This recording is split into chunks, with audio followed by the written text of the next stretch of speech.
Greetings, friends. As Western civilization is overrun by the Third World, people on the right talk about things that made the West so great, like the Industrial Revolution and our science.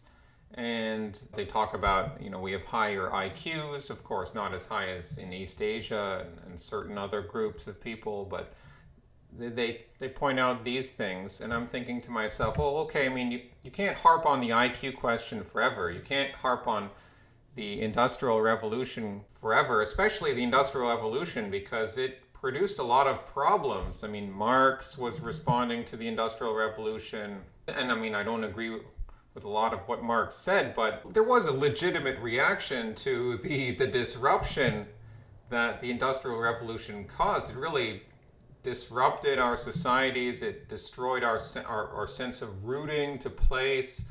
It put a price on everything. Like everything is money rules everything now.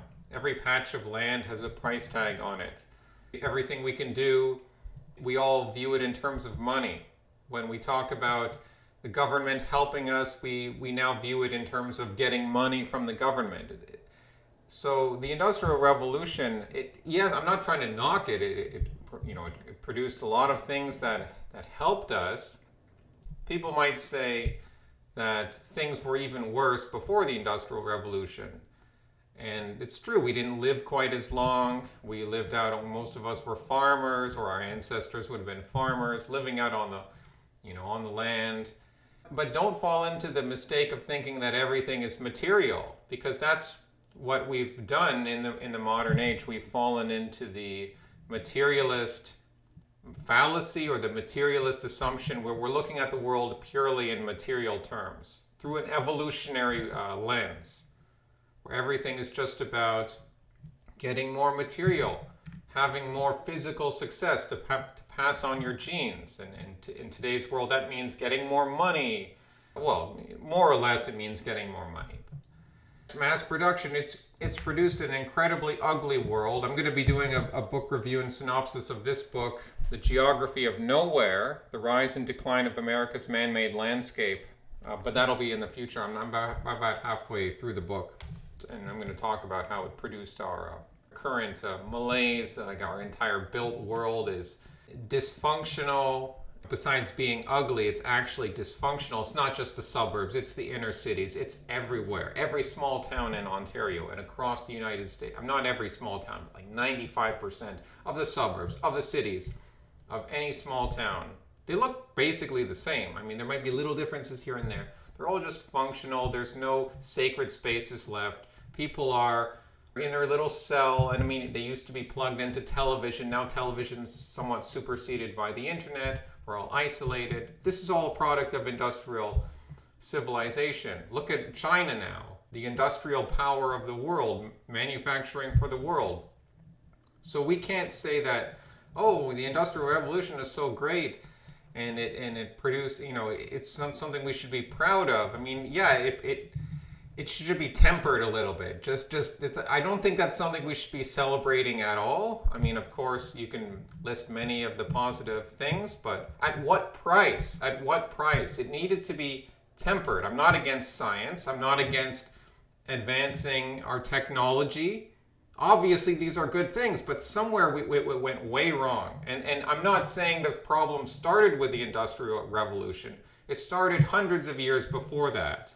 But I don't want to take such a deep dive here. But I mean, really, I'll get into this in that book. I mean, America was founded on shaky foundations. The Puritans were kind of wacky, and although they were more communal, but the things that came after that were pure individualism. And this is what you get when you have an individualist outlook on the world. Everything eventually becomes about material. It might not happen right away. It might take generations for these things to come to pass, to reach their logical conclusion, their fruition. And this is what we get. So the Industrial Revolution, whether or not, I mean, we don't need to get into the whole question of climate change, but it has, there are environmental effects. Everyone can agree on that. How extreme the environmental effects, we can discuss that. But obviously it's produced enormous problems in the world. And I'm not saying we should go back to the medieval the way we lived in medieval times, but there's a lot to be learned from the past. I'm not trying to say we go back to the past, but that we build on the past. We be organically connected with the past so that we can move forward to a better future. But the problem is we're all individualists and we don't care about the future. We just care about the present times. So one generation doesn't care about what happens for the future generation.